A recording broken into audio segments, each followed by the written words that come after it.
Assalamualaikum warahmatullahi wabarakatuh. Apa kabar teman-teman semua? Semoga tetap sehat ya.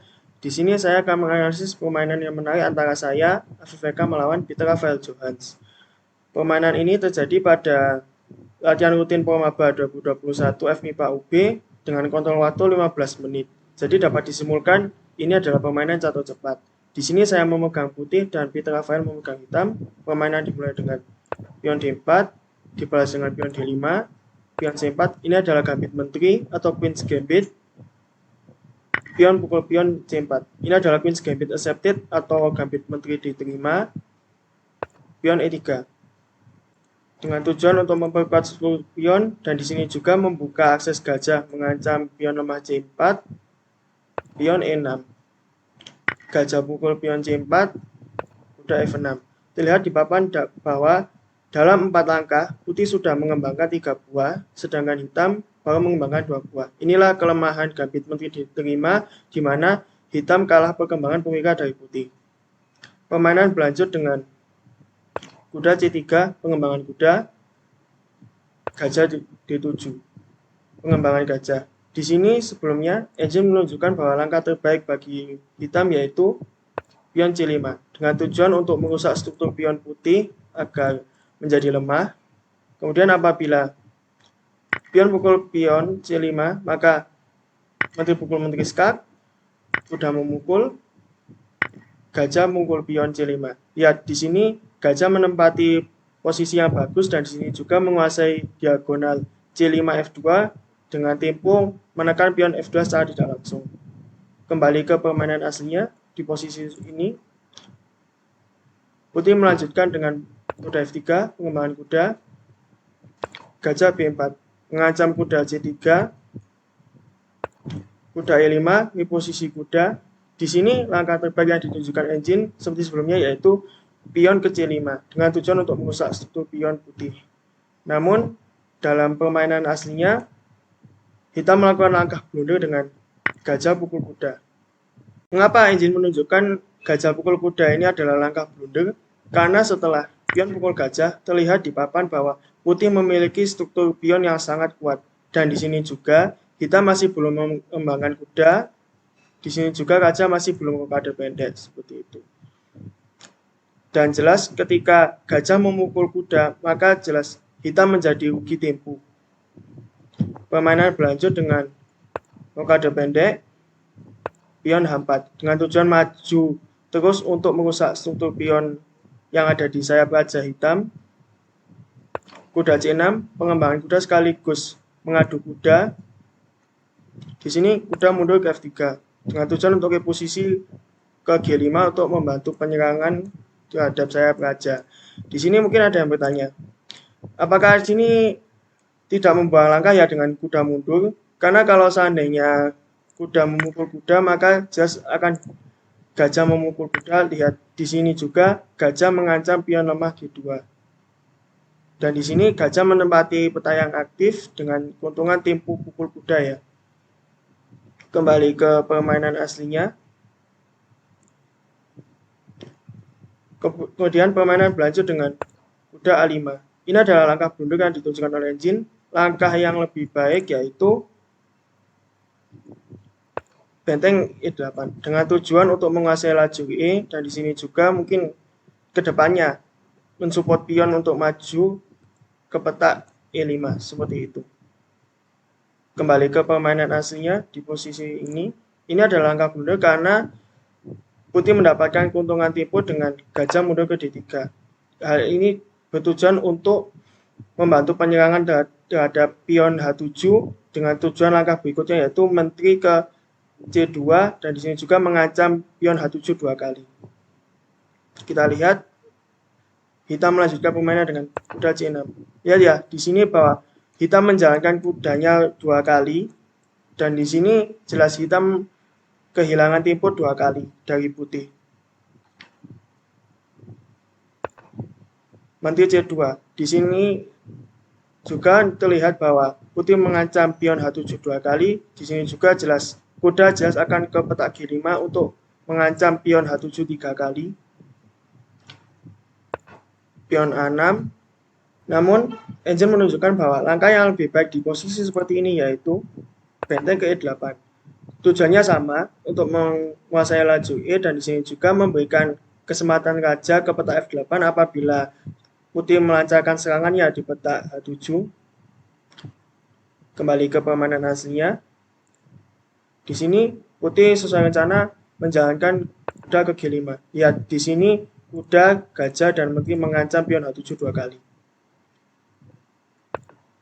Pion G6 dengan tujuan untuk memutus akses gajah dan menteri mengancam pion H7, namun di sini menyebabkan peta H6 menjadi lemah.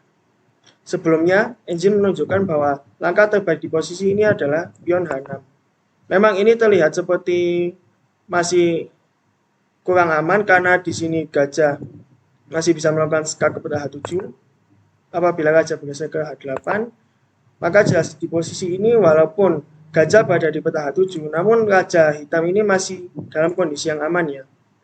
Semisal apabila permainan dilanjutkan dengan gajah A3 dengan tujuan untuk mengusir benteng yang sedang melindungi pion F7, karena di sini bisa lawan taktik dengan kuda memukul pion F7 gabungan terhadap raja dan menteri, maka hal ini masih bisa dinetralisir dengan kuda E7. Namun kembali ke permainan aslinya,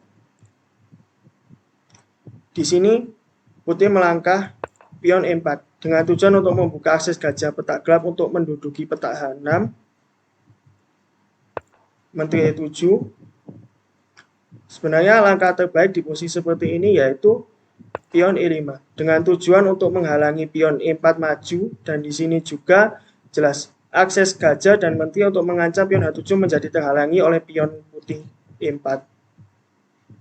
Kembali ke permainan aslinya, di sini putih melangkah pion E5. Jelas di sini juga pion mengancam kuda, dan kita lihat di papan bahwa 1, 2, 3, 4, 5 perwira dan 1 pion siap menggempur sayap raja. Sedangkan hitam terlihat bahwa di sini hitam masih belum siap untuk menerima gempuran dari putih.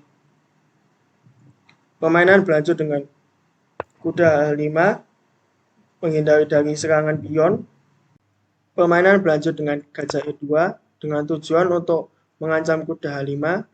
Di sini hitam melakukan langkah blunder total dengan kuda F4. Jelas kuda ini menjadi gratis. Di sini gajah memukul kuda F4. Sebelumnya di posisi seperti ini, langkah terbaik yang ditunjukkan oleh engine yaitu pion F5 dengan tujuan untuk memutus akses menteri untuk mengancam pion H7. Di sini semisal putih melanjutkan dengan pion E memukul pion F6 dengan N pasan, maka kuda F6. Lihat di sini kuda menjadi aman kembali. Apabila di sini putih melanjutkan dengan gajah pukul kuda, maka pion pukul gajah. Di sini semisal kuda F3 dengan tujuan untuk membuka akses gajah untuk ke peta H6, maka di sini hitam dapat melanjutkan dengan pion F4, memutus akses gajah untuk ke peta H6. Di sini juga benteng dapat membantu penyerangan di lajur G. Apabila di posisi seperti ini, hitam tidak melangkah dengan pion F5, tapi melainkan dengan ambil contoh langkah lain. Benteng A ke D8, maka jelas ini adalah langkah blunder total, karena setelah gajah pukul kuda, pion pukul gajah, maka menteri H7 skakmat. Kembali ke permainan aslinya, di posisi seperti ini, hitam melanjutkan permainan dengan pion B5. Terlihat di sini hitam mencoba menyerang dari sayap menteri. Kemudian kuda E4 dengan tujuan reposisi kuda ke peta F6 untuk melakukan skak dan mengancam pion H7. Di sini juga membuka akses gajah untuk ke peta H6 sehingga menguasai diagonal H6 F8.